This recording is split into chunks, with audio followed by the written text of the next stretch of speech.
Hello everyone, welcome back again. तो आज की वीडियो में हम लोग डिस्कस करेंगे class 10 chapter number 3 pair of linear equation in two variable, है ना। और आज हम लोग डिस्कस करेंगे एक्सरसाइज 3.2 का इंट्रोडक्शन में। 3.1 में हम लोगों ने ग्राफिकल रिप्रेजेंटेशन देखा था pair of linear equation in two variable का, कि ग्राफिकल वे में हम लोग किस तरह से रिप्रेजेंट करते हैं। और 3.2 में जो है वो आपको सॉल्यूशन पता करना रहेगा और कुछ छोटा सा एक कॉन्सेप्ट है कंपेयरिंग दी रेशियो। रेशियो को कंपेयर करके, इट मींस जैसे ये क्वेश्चंस दिए गए तो हम लोग जब ग्राफ में बनाते थे तो तीन तरह का हम लोगों को केस देखने का मिलता था। फर्स्ट केस ये होता था कि कोई लाइन जो है, एक लाइन L1 है और एक लाइन L2 है और दोनों जो है वो इंटरसेक्ट करता है किसी एक पॉइंट पे, और इसी को हम लोग बोलते थे यूनिक सॉल्यूशन। यूनिक सॉल्यूशन, और यूनिक सॉल्यूशन इसलिए बोलते थे क्योंकि ये सिर्फ एक कॉमन पॉइंट पे ही कट करता है, और वो कॉमन पॉइंट पे कट करता है एक ही कॉमन पॉइंट, मतलब एक ही x और y का ऐसा वैल्यू मिलेगा जो दोनों इक्वेशन में सेटिस्फाई होगा। ठीक है। देन जब हम लोग ग्राफ को ड्रॉ करते थे तो कभी हम लोग का इस तरह से भी ड्रॉ हो जाता था, मींस ये लाइन L1 बना और इसी के ऊपर जो लाइन L2 है वो इसी के ऊपर कोइंसाइड कर जाता था या ओवरलैप कर जाता था, और इसी को हम लोग इनफिनाइट नंबर ऑफ सॉल्यूशन या मैनी सॉल्यूशन के भी नाम से जानते हैं, है ना। मैनी सॉल्यूशन या इनफिनाइट नंबर ऑफ सॉल्यूशन। ठीक है। और थर्ड केस ये मिलता था हमें कि जब हम लोग लाइंस को ड्रॉ करते थे तो हो सके वो पैरेलल चला जाता था, ये लाइन L1 और ये लाइन L2, और दोनों लाइन क्या होता था, पैरेलल चला जाता था। तो जब हम लोग ग्राफ को ड्रॉ करते थे तब पता चलता था, मींस जब हम लोग इसको हम लोग क्या बोलते थे, पहले ये नाम जान लेते हैं, डेट इज नो सॉल्यूशन। इसमें एक भी ऐसा वैल्यू नहीं मिलता था जो दोनों इक्वेशन को सेटिस्फाई करता था। तो जब हम लोग ग्राफ ड्रॉ करते थे तब हमें पता चलता था कि अगर लाइन इंटरसेक्ट कर रहा है तब हम लोग जानेंगे कि ये यूनिक सॉल्यूशन का केस है। अगर लाइन ओवरलैप कर रहा है या कोइंसाइड कर रहा है तो उसे मैनी सॉल्यूशन या इनफिनाइट नंबर ऑफ सॉल्यूशन बोलते हैं। अगर लाइन पैरेलल जा रहा है तो वैसे को हम लोग नो सॉल्यूशन कहते हैं। लेकिन बिना ग्राफ को ड्रॉ किए हुए क्या ऐसा कोई तरीका है जिससे हम लोग इक्वेशंस को यहां पर देखेंगे और बता देंगे कि ये यूनिक सॉल्यूशन का केस है या मैनी सॉल्यूशन का केस है या नो सॉल्यूशन का केस है? हाँ, तो एक मेथड है और उसी मेथड को हम लोगों को यहां पर सीखना है एक्सरसाइज 3.2 में इंट्रोडक्शन में, that is comparing the ratio. Ratio को हम लोग कंपेयर करके बता सकते हैं कि इनमें से जो भी दिया गया इक्वेशंस है कौन यूनिक सॉल्यूशन का केस है, मींस किसका लाइन इंटरसेक्ट करेगा, और कौन मैनी सॉल्यूशन का केस है, इट मींस किसका लाइन ओवरलैप होगा, और थर्ड दैट इज किसका नो सॉल्यूशन है, मींस जहां पे हम लोग को x और y का वैल्यू नहीं मिलेगा। तो हम लोग इक्वेशंस को देख के बता सकते हैं, ग्राफ तो बाद में ड्रॉ करके, ये तो लंबा प्रोसेस हो जाएगा ना बताने के लिए। तो इसी का हम लोग शॉर्ट मेथड यहाँ कंपेयरिंग दी रेशियो से पढ़ते हैं और वहां से जानते हैं कि कौन सा इक्वेशन में क्या होने वाला है, इंटरसेक्टिंग लाइन बनने वाला है, क्या ये यूनिक सॉल्यूशन का है या मैनी सॉल्यूशन का है या नो सॉल्यूशन का है। देन यूनिक सॉल्यूशन और मैनी सॉल्यूशन में x और y का वैल्यू मिलता है, मैनी सॉल्यूशन में तो इनफिनाइट वैल्यूज मिलते हैं, है ना। तो इन दोनों को हम लोग क्या बोलते थे, कंसिस्टेंट, है ना। और यहां पर हम लोग को सॉल्यूशन नहीं मिलता था तो वैसे पेयर ऑफ लीनियर इक्वेशन को हम लोग बोलते थे इनकंसिस्टेंट, है ना, इनकंसिस्टेंट। ठीक है। देन अब हम लोग सीखने वाले हैं कंपेयरिंग द रेशियो।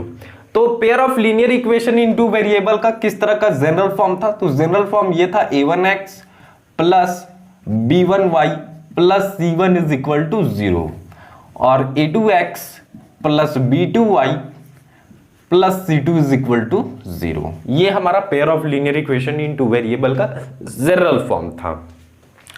यहां पर आप देख सकते हैं a1 क्या है, x का कोफिशिएंट, और a2 क्या है, दैट इज ये भी x का कोफिशिएंट नीचे वाले इक्वेशन का। यहां पर y का कोफिशिएंट b2 और यहां पर भी b2 जो है वो y का कोफिशिएंट है। ये कांस्टेंट टर्म c1 और ये भी constant term that is c2।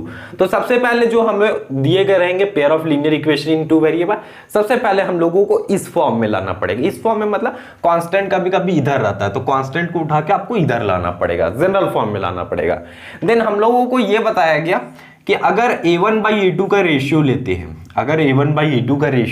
हैं, और b1/b2 का भी रेशियो लेते हैं, ठीक है, अगर ये दोनों इक्वल नहीं आया, a1/a2 का रेशियो लिया, कुछ भी आया 1/2, और इधर मान लेते 1/3 आ गया, मान लेते, अभी देखेंगे हम लोग, क्वेश्चन भी करेंगे तो वहां से समझ में आएगा।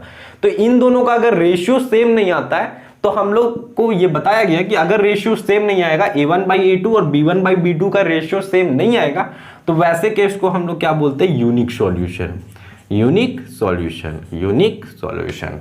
और यूनिक सॉल्यूशन में हम लोग जानते हैं कि कैसा लाइन बनता है, इंटरसेक्टिंग लाइन बनता है। वैसे सिस्टम को हम लोग क्या बोलते हैं, कंसिस्टेंट सिस्टम। ठीक है। देन सेकेंड हमें ये बताया गया कि a1/a2 is equal to b1/b2, मतलब जब हम लोग रेशियो निकाले a1/a2 का फिर b1/b2 का, तो ये दोनों इक्वल आ गया, और c1/c2 का भी निकाले तो ये तीनों आपस में अगर इक्वल आएगा, a1/a2 का रेशियो, b1/b2 का रेशियो और c1/c2 का रेशियो अगर इक्वल आ रहा है तीनों, तो इसे हम लोग कहते हैं डेट इज मैनी सॉल्यूशन या इन्फिनाइट नंबर ऑफ सॉल्यूशन। और इसमें जो लाइंस कैसे बनेंगे, डेट इज कॉन्सिडेंट लाइन या ओवरलैप कर जाएगा line. Infinite number of solution या मैनी सॉल्यूशन मींस जब हम लोग a1/a2 का रेशियो निकाले, b1/b2 का भी रेशियो निकाले और c1/c2 का भी रेशियो, अगर तीनों इक्वल है, इट मींस ये मैनी सॉल्यूशन का केस है। इसमें लाइन जो है वो कॉन्सिडेंट कर जाएगा, और ये जो है वो consistent pair of linear equation in two variable है। देन थर्ड ये है हमारा कि अगर a1/a2 इक्वल आए b1/b2 का but not equal to c1/c2, means आपको यहां पर दिख रहा होगा कि a1/a2 का रेशियो निकाले, b1/b2 का रेशियो निकाले, दोनों इक्वल आया, बट c1/c2 जो है वो इक्वल नहीं आएगा, तो वैसे हम लोग, वैसे केस में हम लोग इसे बोलते हैं डेट इज नो सॉल्यूशन। और नो सॉल्यूशन में जो लाइंस बनता है वो कैसा बनता है, पैरेलल बनता है, और ऐसे को हम लोग इनकंसिस्टेंट बोलते हैं, जहां पर a1/a2 और b1/b2 इक्वल हो जाता है बट c1/c2 नहीं इक्वल हो पाता है। अभी आपको समझ नहीं आ रहा होगा तो थोड़ा सा पेशेंस रखेंगे, जैसे ही हम लोग क्वेश्चन को बनाएंगे ना वहां से आपको क्लियर होगा। देन अब हम लोग थोड़ा सा क्वेश्चन को देख ही लेते हैं। मैंने यहाँ पर कुछ क्वेश्चन लिया हूं जिससे आपको समझ में आएगा कि किस तरह से हम लोग बता पाएंगे कि कौन सा pair of linear equation unique solution का केस है, या इंटरसेक्टिंग लाइन कहां से बनेगा, या कॉन्सिडेंट लाइन कौन वाला बनेगा, है ना, या मैनी सॉल्यूशन का कौन सा केस है। तो फर्स्ट वाला इक्वेशन देखते हैं हम लोग, है ना, जो फर्स्ट वाला क्वेश्चन है ये, that is x - 2y is equal to 0। ठीक है। दूसरा क्या है, that is 3x plus 4y - 20 is equal to 0।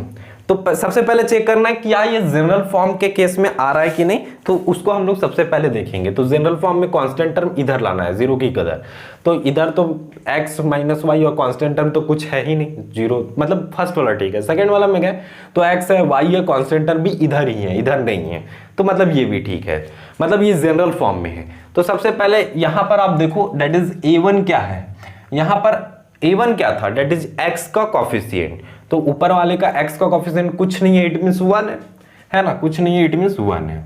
Then a2 को देख लेते हैं, a2 क्या है, x का कॉफिशिएंट, यहां पर क्या है 3। फिर हम लोग जाएंगे b1 के पास, तो b1 क्या है, b1 क्या था, y का कॉफिशिएंट, और यहां पर y का कॉफिशिएंट क्या है, विथ साइन के साथ, तो ये -2 है, यहां पर -2। देन b2 के साथ जाएंगे, तो b2 यहां पर क्या है, +4, तो ओनली 4 लिखेंगे। देन हम लोग C1 के पास जाएंगे, कांस्टेंट टर्म, तो कांस्टेंट टर्म यहाँ तो है ही नहीं, सिर्फ x और y और 0 है, तो मतलब कांस्टेंट टर्म नहीं है, मतलब कि 0 है। और C2 के पास जाएंगे, मतलब नीचे वाले इक्वेशन में कांस्टेंट टर्म है ना, तो यहाँ पर कांस्टेंट टर्म क्या है, -20। देन आप थोड़ा सा ध्यान देना, हम लोग क्या करेंगे, a1/a2 का रेशियो निकालेंगे, तो a1/a2 का रेशियो क्या आ जाएगा, 1/3। देन b1/b2 का रेशियो निकालेंगे, तो यहां पर क्या आ जाएगा, -2/4, इसको थोड़ा सा सॉल्व करेंगे तो ये आ जाएगा -1/2, है ना। देन c1/c2 निकाल लेते हैं, ये भी निकाल लेते हैं, तो 0/-20, मतलब क्या होगा, 0 ही आएगा, है ना। तो यहां पर हम लोगों को अगर यूनिक सॉल्यूशन का केस हम लोगों को बताया गया था, थोड़ा सा ध्यान देंगे कि a1/a2 not equal to b1/b2, c1/c2 कुछ भी रहे उससे कोई फर्क नहीं पड़ता। अगर a1/a2 और b1/b2 नहीं इक्वल है, दोनों अगर नहीं इक्वल है, तो यहां पर केस लग जाएगा यूनिक सॉल्यूशन का। अगर इक्वल रहेगा तो दोनों में चेक करना पड़ेगा, पहले c1/c2 में भी इसमें चेक करना पड़ेगा, अगर तीनों इक्वल हो जाता है तो मैनी सॉल्यूशन, और यहां पर अगर ये इक्वल नहीं हो पाता तो नो सॉल्यूशन। तो यहां पर सबसे पहले आपको a1/a2 और b1/b2 देखना है, तो a1/a2 क्या निकला, 1/3, ये a1/a2 क्या 1/3, और b1/b2 क्या निकला, -1/2। तो यहां से आपको क्लियरली दिख पा रहा होगा यहां पर देयरफॉर कि a1/a2 जो है वो नॉट इक्वल है b1/b2 का, अब a1 by a2 not equal है b1 बाई b2 का, इट मींस यहां पर से जो पेयर ऑफ लीनियर इक्वेशन हम लोगों को दिया गया ये यूनिक सॉल्यूशन का केस है, और इसको जब हम लोग ग्राफिकल ड्रॉ करेंगे तो इंटरसेक्टिंग लाइन बनेगा, इंटरसेक्टिंग लाइन बनेगा। और ये जो pair of linear equation in two variable दिया गया है वो कंसिस्टेंट है ना, कंसिस्टेंट है। देन आपको आई होप वहां से क्लियर हो पाया होगा। देन कुछ और क्वेश्चन है, इसको हम लोग देखेंगे, है ना, बनाएंगे। तो क्वेश्चन नंबर 2 में जाते हैं। क्वेश्चन नंबर 2 क्या है? That is 2x plus 3y is equal to 9, then 4x plus 6y minus 18 is equal to 0। Then पहले सबसे पहले चेक करना है कि ये जनरल फॉर्म के फॉर्म में है कि नहीं। तो 2x प्लस 3y कांस्टेंट वाला टर्म को आपको इधर लेता है ना, उधर सिर्फ 0 होना चाहिए। तो सबसे पहले इसको रीअरेंज करना पड़ेगा। तो 2x प्लस 3y और 9 को इधर लेते आएंगे तो minus 9 is equal to 0। Then ये 4x प्लस 6y ये पहले से ही ठीक है, minus 18 is equal to 0। Then a1 यहां पर क्या है? डेट इज 2, a2 क्या है यहां पर 4, देन b1 क्या है यहां पर? b1 डेट इज 3, और b2 क्या है यहां पर 6, और c1 यहां पे क्या है? डेट इज माइनस 9, और यहां पर c2 क्या है? That is minus 18। तो सबसे पहले हम लोग रेशियो निकालेंगे a1 बाई a2 का। तो a1 बाई a2 थोड़ा सा निकालते हैं, a1 बाई a2। तो a1 क्या है? डेट इज 2, और a2 क्या है? 4। इसको थोड़ा सा कैंसिल कर सकते हैं हम लोग, 1 बाई 2 आएगा। देन b1 बाई b2 निकालते हैं। तो b1 by b2 is equal to क्या आ जाएगा? 3 बाई 6, और 3 1 जा 3 और 3 2 जा 6 मींस 1 बाई 2। अब देखो a1 बाई a2 और b1 बाई b2 इक्वल आ गया, तो यहां से दो केस बन सकता है। अगर c1 बाई c2 इक्वल आ जाए तो मैनी सॉल्यूशन चला जाएगा, अगर नहीं इक्वल आया तो नो सॉल्यूशन में चला जाएगा। तो हम लोग चेक करेंगे अब c1 बाई c2। तो c1 बाई c2 यहां पर क्या? That is minus 9 by minus 18। तो यहां माइनस माइनस कैंसिल, और 9 1 जा 9, 9 2 जा 18, मतलब 1 बाई 2। तो यहां पर हम लोग क्लियरली देख पा रहे हैं, therefore we can see that a1 by a2 is equal to b1 by b2 is equal to c1 by c2, है ना।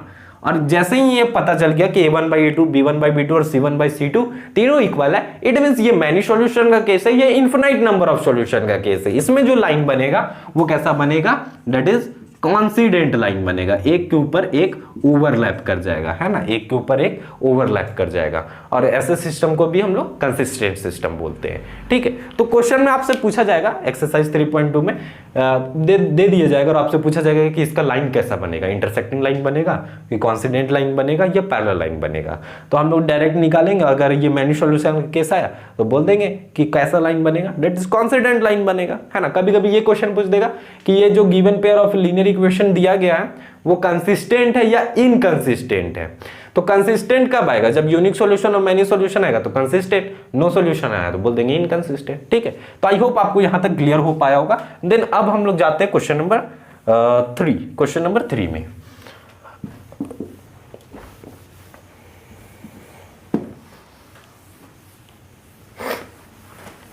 तो क्वेश्चन नंबर 3 क्या है? That is x plus 2y minus 4 is equal to 0, और ये 2x plus 4y minus 12 is equal to 0, है ना। तो सबसे पहले जनरल फॉर्म में है, बिल्कुल है, इधर 0 है और कांस्टेंट टर्म इधर है। तो a1 यहां पर क्या है? x का कोफिशिएंट, तो x का कोफिशिएंट क्या है? 1। a2 क्या है? x का कोफिशिएंट दैट इज 2। b1 क्या है? 2 कोफिशिएंट दैट इज y का कोफिशिएंट 4। c1 क्या है? -4, और c2 क्या है? -12। a1 बाई a2 निकालने जाएंगे तो 1 बाई 2, और इसे ये सिंप्लीफाई नहीं हो सकता है, 1 बाई 2 इसी तरह आ जाएगा। ये 2 बाई 4 है, इसको सिंप्लीफाई करेंगे तो 1 बाई 2 आ जाएगा। इसको सिंप्लीफाई कर सकते हैं, -4 बाई -12, माइनस माइनस कैंसिल, और 4 1 जा 4 और 4 3 जा 12। तो यहां पर क्लियरली हम लोग देख पा रहे हैं that is a1 by a2 जो है वो इक्वल है b1 बाई b2 का, but not equal to c1 by c2। मतलब it is a case of no solution. ये किसका केस है? ये नो सॉल्यूशन का केस है। और इसमें जो लाइंस बनेगा ग्राफ में हमारा वो कैसा बनेगा? पैरेलल लाइन बनेगा, है ना, किसी तरह से भी पैरेलल लाइन बनेगा। L1 और L2 क्या होगा? पैरेलल होगा। तो आई होप आपको होल कॉन्सेप्ट समझ में आया होगा कि बिना ग्राफ को ड्रॉ किए हुए हम लोग किस तरह से जान सकते हैं कि कौन सा इक्वेशन क्या बनाएगा, ठीक है। एक और क्वेश्चन देंगे, उसके बाद हमारा इंट्रोडक्शन जो है वो खत्म हो जाएगा, और इसके बाद हम लोग एक्सरसाइज में जा सकते हैं और एक्सरसाइज के क्वेश्चन को करेंगे हम लोग। तो आप तब तक के लिए क्वेश्चन को पढ़ो, जो लास्ट क्वेश्चन हमारा बचा है।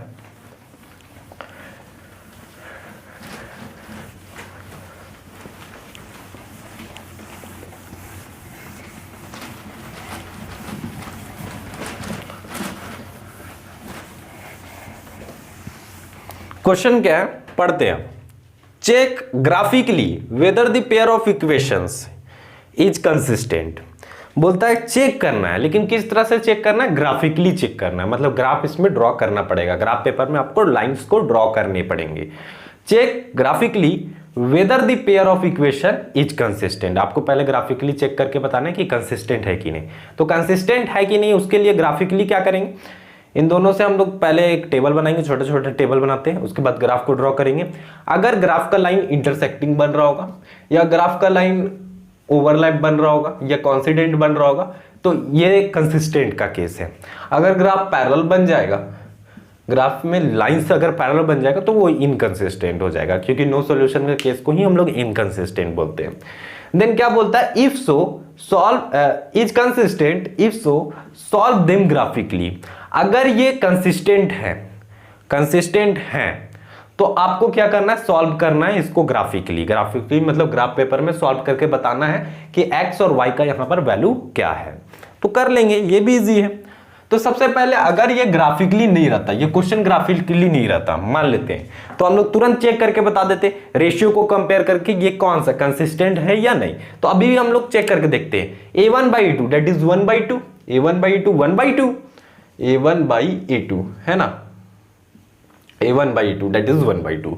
b1/b2 में जाएंगे, b1/b2 में जाएंगे, तो b1 क्या है, दैट इज 3, और b2 क्या है, -3। यही तो है। अब आप देख सकते हो a1/2 1/2 है, इस 3 को कैंसिल करेंगे तो माइनस ऊपर चल जाएगा, मतलब -1। तो a1/a2 और b1/b2 जो है वो आपको इक्वल नहीं दिख रहा होगा। a1/a2 is not equal to b1/b2, है ना। इट मींस ये यूनिक सॉल्यूशन का केस है, और इसमें जो लाइन बनने वाला है वो इंटरसेक्टिंग बनेगा, और यहां से हम लोगों को x और y का वैल्यू मिलेगा। ठीक है, ये ग्राफिकली नहीं रहता तब ऐसे बनाते, कंपेयर करके, जिस तरह से मैंने आपको उधर 3 क्वेश्चंस को बताया उस तरह से लिख करके आपको दिखाना पड़ेगा। लेकिन ये ग्राफिकली बोला है, तो हम लोग ग्राफ इसको ड्रॉ करते हैं और देखते हैं कि क्या बनता है यहाँ से, है ना, और क्या वैल्यू निकल पाता है। एक्स और वाई का वैल्यू हम लोग किस तरह से फाइंड आउट कर सकते हैं ग्राफिकल मेथड से। तो सबसे पहले हम लोगों को क्या करना पड़ेगा, गिवन इक्वेशन को लिख लेते हैं, है ना, सॉल्यूशन में। तो गिवन इक्वेशन क्या है, that is x plus 3y is equal to 6, ये हमारा इक्वेशन फर्स्ट। ठीक है, देन दूसरा क्या है, that is 2x minus 3y is equal to 12, that is equation 2। ठीक है, दोनों इक्वेशन को हम लोगों ने लिख लिया। देन अब क्या करेंगे, from equation first, equation first को हम लोग ले लेते हैं। इक्वेशन फर्स्ट क्या है, that is x plus 3y is equal to 6। यहां से हम लोगों को एक छोटा सा टेबल बनाना पड़ेगा, दैट इज x और y, कम से कम 2 वैल्यूज, है ना। अब यहां पर आपको समझदारी से पुट करना है, मतलब ऐसा वैल्यू पुट करना है ताकि वो फ्रैक्शन में नहीं जाए या डेसिमल में नहीं जाए, ऐसा कोशिश करेंगे। कोई क्वेश्चन चला जाता है वो अलग बात है, लेकिन हम लोग ऐसा जनरली कोशिश करते हैं कि वो डेसिमल और फ्रैक्शन में ना जाए, इजी से इजी वैल्यू पुट करें और इजी हम लोगों को मिले। तो क्या हम लोग यहाँ पर 0 पुट कर देंगे x के जगह, तो बहुत अच्छा वैल्यू दिख रहा है आपको, when x is equal to 0, क्योंकि x के जगह जैसे ही 0 पुट करेंगे तो 0 plus 3y is equal to 6 मिल जाएगा, means 3y is equal to 6, और 3 2 जा 6 means y is equal to 2, है ना। इसको सॉल्व करेंगे, y इज इक्वल टू 2, मतलब 0 पुट किया तो यहाँ से 2 मिल गया। और क्या पुट कर सकते हैं, 2 पुट करके देखें क्या, अच्छा 1 पुट करके पहले देखते हैं। तो 1 यहाँ पुट करेंगे जैसे ही x के जगह, तो 1 उधर चल जाएगा माइनस में, तो 6 माइनस 1 5 हो जाएगा, तो अच्छा वैल्यू नहीं मिलेगा, 3 से 5 डिवाइड नहीं होता है। देन 2 पुट करते तो 2 इधर जाएगा सब्ट्रैक्ट में, तो 6 माइनस 2 4 आ जाएगा, तब भी अच्छा वैल्यू नहीं मिलेगा, 3 से 4 डिवाइड नहीं होगा। अगर x का वैल्यू 3 ले लेंगे तब अच्छा वैल्यू मिलेगा। अब देखो x इज इक्वल टू, अगर मैं 3 ले लेता हूं तो यहाँ पर 3 plus 3y is equal to 6 होगा।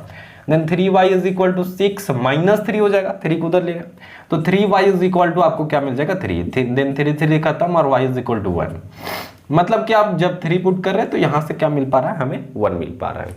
देन ये फर्स्ट इक्वेशन से हम लोगों ने बना लिया। तो फर्स्ट इक्वेशन को मैं यहाँ पर लिख लेता हूँ, x plus 3y is equal to 6 था, और यहाँ से हमारा जो टेबल ड्रॉ हुआ है, छोटा सा टेबल, दैट इज x और y, क्या हुआ है 0 2 और 3 1। ठीक है, सेम इसी तरह से आपको फ्रॉम इक्वेशन 2 को उठा लेना है। फ्रॉम इक्वेशन 2 यहां से लाइन L1 ड्रॉ होगा, है ना, और दूसरा वाले से लाइन L2 ड्रॉ होगा। तो दूसरा क्या है, that is 2x minus 3y is equal to 12, ऐसा कुछ है। यहां पर से भी हम लोग टेबल यहीं बना देते हैं डायरेक्ट, है ना, और ये इक्वेशन क्या था, that is 2x minus 3y is equal to 12। Then अब यहां पर थोड़ा सा ध्यान देंगे। अब यहां पर क्या पुट करें, तो सबसे पहले जीरो ही पुट करना अच्छा लगता है ना, तो जीरो की जगह जीरो पुट करेंगे एक्स की जगह, तो वैल्यू अच्छा मिल पा रहा है। यहां पर आप देखो, इधर साइड में कर देता हूं, ये क्या था 2x minus 3y is equal to 12। तो when x is equal to 0, when x is equal to 0, जैसे ही 0 पुट करेंगे तो 2 into zero that is 0, minus 3y is equal to 12, मतलब minus 3y is equal to 12। अब देखो y is equal to क्या आ जाएगा, 12 बाई माइनस 3, तो 3 4 12 और ये माइनस ऊपर चल जाएगा तो माइनस 4 आपको मिलेगा। मतलब यहां पर जब हम लोग 0 पुट कर रहे हैं तो हम लोगों को y का वैल्यू क्या मिल पा रहा है, माइनस 4। ठीक, और क्या पुट करें, x के जगह 1 देखे क्या, 2 1 जा 2 और 2 उधर जाके सब्ट्रैक्ट होगा तो 12 माइनस 2 10 बचेगा और 3 से वर्ड कंप्लीटली डिवाइड नहीं होगा, तो x की जगह 3 ही पुट करते हैं। When x is equal to 3, देखते हैं क्या होता है। 3 से लग रहा है कि ये सुटेबल सूट कर जाएगा क्योंकि 2 3 जा 6 होता है और 6 इधर जाके माइनस हो जाएगा तो 6 बचेगा, तो यहां से एक अच्छा वैल्यू आपको दिख पाएगा। तो यहाँ x की जगह हम लोग क्या पुट करें, 3, तो यहाँ पर 3 पुट करेंगे, 3 2 जा 6 हो जाएगा ये, minus 3y is equal to 12, minus 3y is equal to 12 और ये माइनस 6 है ना, ऐसा कुछ। Then minus 3y is equal to क्या मिल पाएगा, यहाँ से 6 मिल पाएगा और y is equal to 6y minus 3 से काटेंगे तो ये माइनस 2, माइनस ऊपर चला जाएगा, 3 2 जा 6। मतलब कि जब हम लोग 3 पुट किए x का वैल्यू तो y का वैल्यू क्या मिल पाया, माइनस 2। बस जैसे ही आपका टेबल कंप्लीट हो चुका है, मैंने आपको सिखाया है एक्सरसाइज 3.1 में कि किस तरह से हम लोग ग्राफ को ड्रॉ कर सकते हैं। तो डायरेक्ट मैं यहां पर ग्राफ को ड्रॉ करूंगा और यहां से सॉल्यूशन करूंगा कि x और y का वैल्यू क्या मिलेगा।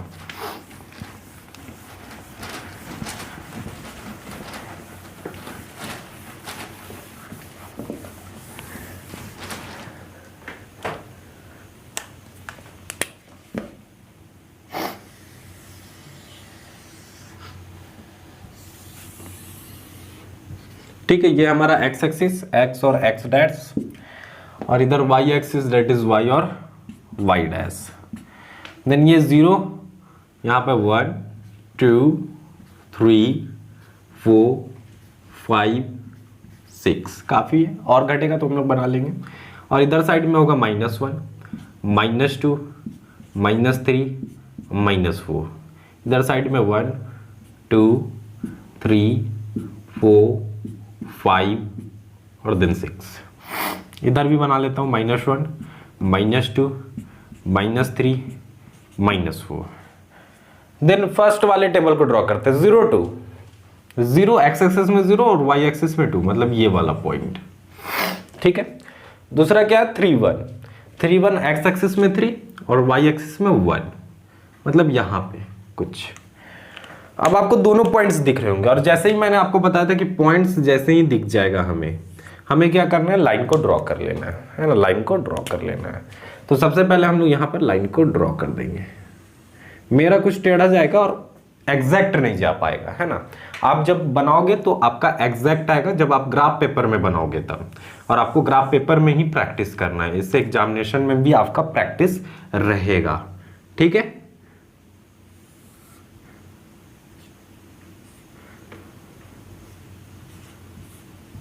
ऐसा कुछ। ये लाइन L1 है, यहाँ का कोऑर्डिनेट क्या था उसको मैं लिख लेता हूँ, दैट इज 3 1, और यहाँ का कोऑर्डिनेट क्या था, दैट इज 0 2, ऐसा कुछ। देन सेकंड वाले को ड्रॉ करते हैं 0 -4, तो एक्स एक्सिस में 0 और -4 मतलब कि कुछ लगभग यहाँ पे। दूसरा क्या आ रहा है 3 -2, तो 3 यहाँ और -2 लगभग यहाँ पे, लगभग यहाँ पे, है ना, लगभग यहाँ पे। देन दोनों पॉइंट को हम लोग क्या करेंगे, फिर से ड्रॉ कर लेंगे। तो इसको ड्रॉ करेंगे तो यहाँ पर से भी आपको एक लाइन स्केल्स का यूज करके, है ना, कुछ इस तरह से गुजरेगा, कुछ इस तरह से गुजरेगा। ये लाइन हमारा L2, यहाँ का कोऑर्डिनेट क्या था, डेट इज 3 -1 और 3 -2 था ना, 3 -2 और यहाँ का था क्या था 0 -4, ठीक है। और ये ग्राफ जो है वो कौन से इक्वेशन को बता रहा है, that is 2x - 3y is equal to 12, और ये ग्राफ बता रहा है that is x + 3y is equal to 6, ऐसा कुछ। तो ये हम लोग देखे थे अभी अभी कि एल्जेब्रिक मेथड या कंपेयर करके, रेशियो को कंपेयर करके हम लोगों ने देखा था कि जो लाइन बनेगा वो इंटरसेक्टिंग लाइन बनेगा, और यहाँ पे बन भी पा रहा है इंटरसेक्टिंग लाइन। और इंटरसेक्टिंग लाइन जहां पे मीट करेगा, है ना, इंटरसेक्टिंग लाइन जिस पॉइंट में कटेगा, जैसे इस पॉइंट में कटा, तो यहाँ के कोऑर्डिनेट को देखेंगे, और यहाँ का कोऑर्डिनेट को हम लोग देखेंगे, ठीक है। और यहाँ पर जो कोऑर्डिनेट होगा समथिंग कुछ भी होगा, 2 4 मान लेते 2 4 कोऑर्डिनेट रहा होगा, तो 2 हो जाएगा x का वैल्यू, और जो 4 हो जाएगा वो y का वैल्यू होगा। यहाँ हालांकि मेरा ग्राफ जो है वो ग्राफ पेपर में मैंने नहीं बनाया है, तो यहाँ पर आंसर गलत भी आ सकता है। मीन्स मेरा जहाँ पे ग्राफ कटा होगा, जैसे यहाँ 5 पे कट रहा है, 50 पे कट रहा है ना, ये मेरा ग्राफ जो कट पा रहा है वो कहाँ पे कट पा रहा है, 50 पे। तो आप ग्राफ पेपर में बनाओगे तो एग्जैक्ट जगह आपका कटेगा। मैं ग्राफ पेपर में नहीं बना रहा हूं तो कहीं पर भी कट गया है, स्केल्स का भी यूज नहीं किया है, तो यहाँ पर आपको थोड़ा सा डिफरेंट वैल्यू मिल सकता है जब मैं यहाँ पर व्हाइट बोर्ड में बनाऊंगा। लेकिन आप ग्राफ पेपर का यूज करके बनाओगे तो एग्जैक्ट पोजीशन पे ही कटेगा। तो मैं यहाँ चेक कर लेता हूँ कि ये जो मेरा 50 आ रहा है वो सही आ रहा है कि नहीं। तो चेक करने के लिए क्या था, यहाँ पर मैंने बताया कि जहां पर कटेगा वही क्या होगा, वहां का कोऑर्डिनेट क्या होगा, आपका x और y का वैल्यू होगा। तो यहाँ पर 5 पे मेरा कट पा रहा है, तो ये 50 आ रहा है, मतलब x का वैल्यू 5 और y का वैल्यू 0, ऐसा कुछ आ रहा है। तो ये कहां था हमारा इक्वेशन, ये x + 3y is equal to 6, ऐसा था मेरा कुछ। देन यहां पर x का वैल्यू अगर हम लोग 5 पुट करते हैं और y का वैल्यू 0, 3 × 0, तो यहाँ 5 + 0 मतलब 5 आ पाता है, लेकिन यहाँ पर तो 6 है, मतलब ग्राफ मेरा जो है वो गलत जगह पे कटा है ना, ग्राफ मेरा जो है वो गलत जगह पे कटा है। एक्चुअली ये ग्राफ जो है जब आप स्केल से बनाओगे ना, तो ये ग्राफ जो है वो कुछ यहाँ पर, जैसे ये 5 था और यहाँ पे 6, ये ग्राफ जो है 6 से होके गुजरेगा, है ना, 6 वाले पॉइंट से गुजरेगा। और यहां से भी आपका जो ये जो लाइन है वो एक्चुअली 6 से होके जाएगा, है ना, 6 पॉइंट पे, ठीक है, 6 पॉइंट पे, मतलब कोऑर्डिनेट यहां पे क्या मिल पाएगा, 60 आपको मिल पाएगा। मेरा पहले ही कट गया क्योंकि मैंने स्केल्स का यूज नहीं किया है ना, और ग्राफ पेपर भी नहीं है मेरे पास। लेकिन आपका जहां पे कटेगा वो एक्चुअल 60 पे ही कटेगा, आप ट्राई करना।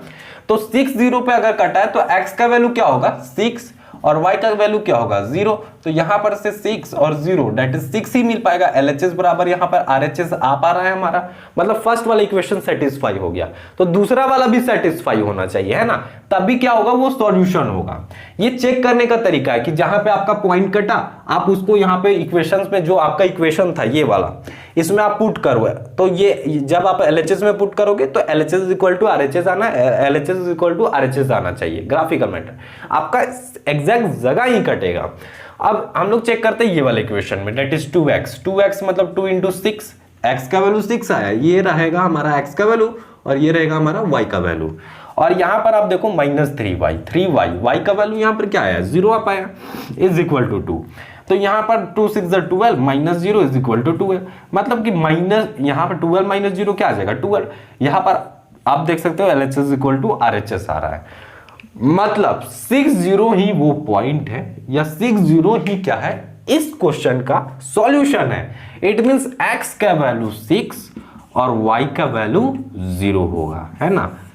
x is equal to 6 and y is equal to 0 is the solution of given pair of linear equation in 2 variable। जैसे मैंने आपको बताया था सब्स्टिट्यूशन मेथड या एलिमिनेशन मेथड या क्रॉस मल्टीप्लिकेशन मेथड, वहां से भी हम लोग सॉल्व करके क्या करते हैं, x और y का वैल्यू फाइंड करते हैं। बट ग्राफिकल मेथड से हम लोग ग्राफ को ड्रॉ करेंगे, और ग्राफ जहां पर एग्जैक्ट कटा, यहां पर मेरा कट गया था थोड़ा सा पहले 5 पे, लेकिन ये एग्जैक्ट 6 पे कटता है ना, तो 60 यहां का जो कोऑर्डिनेट होगा 6 था और y एक्सिस में नहीं था, मतलब 0 था, तो 60 क्या हो गया, 6 मतलब x का वैल्यू हो गया और y का वैल्यू दैट इज 0, तो 60 क्या हो गया, इसका सॉल्यूशन हो गया। अब आपके मन में ये क्वेश्चन आ रहा होगा कि कभी कभी हम लोग जब ग्राफ को ड्रॉ करेंगे तो एक के ऊपर एक लाइन जो है वो ओवरलैप कर जाएगा, मतलब L1 भी इसी के ऊपर और L2 भी इसी पर आ जाएगा, तब क्या सॉल्यूशन देंगे। तो ये मैनी सॉल्यूशन का केस है, इसमें लाइन जो है वो ओवरलैप कर जाता है या कॉन्साइड कर जाता है। तो यहां पर इनफिनाइट नंबर ऑफ पॉइंट्स है ना, जो दोनों जैसे यहाँ पर इंटरसेक्टिंग लाइन में एक ही पॉइंट पे करता है और वही उसका वैल्यू रहता है, लेकिन यहाँ पर तो इन्फिनाइट नंबर ऑफ पॉइंट्स होंगे, तो वहां पर आपको लिख देना है, साफ साफ एक स्टेटमेंट बनाकर लिख देना है कि there are infinite number of values of X and Y in the given line L1 and L2 because they coincide each other। और कभी कभी क्या हो जाएगा कि लाइन जो है वो पैरेलल बन जाएगा, और पैरेलल बन जाएगा तो अब तो कुछ आपको सोचना ही नहीं है, मीन्स वहां से x और y का वैल्यू आपको मिलेगा ही नहीं, तो आपको डायरेक्ट वहां पर लिख देना है we don't have any value of x and y because it is the given pair of equation has no solution। No solution है, इसलिए पैरेलल लाइन बना, और पैरेलल लाइन जब बनता है या नो सॉल्यूशन का जब केस होता है तो x और y का वैल्यू हम लोगों को वहां से नहीं मिल पाता है, वो दोनों इक्वेशन को सेटिस्फाई नहीं कर पाता है, मींस वहां से x और y का वैल्यू नहीं मिलेगा। तो x और y का वैल्यू आपको दो ही केस में मिलेगा, या तो इंटरसेक्टिंग लाइन रहे या तो कॉन्सिडेंट लाइन रहे। तो कॉन्सिडेंट लाइन में आपको डायरेक्ट लिखना है कि there are infinite number of values of X and Y, X और वाई का बहुत सारे वैल्यूज होंगे, हम लोग एक वैल्यू को नहीं लिख सकते, लेकिन जैसे ही इंटरसेक्टिंग लाइन बनेगा तो एक ही पॉइंट मिलेगा, और एक ही पॉइंट मिला जैसे हमको, तो यहाँ पर एक्स और वाई का वैल्यू हम लोग बता पाए। तो आई होप आपको एक्सरसाइज 3.2 का इंट्रोडक्शन समझ में आएगा, और इसके नेक्स्ट वीडियो में हम लोग डिस्कस करेंगे एक्सरसाइज 3.2 को। अगर आप लोगों को मेरा ये वीडियो पसंद आएगा तो वीडियो को जरूर लाइक करें और वीडियो को शेयर करें with your class friends, and thanks for watching this video till and.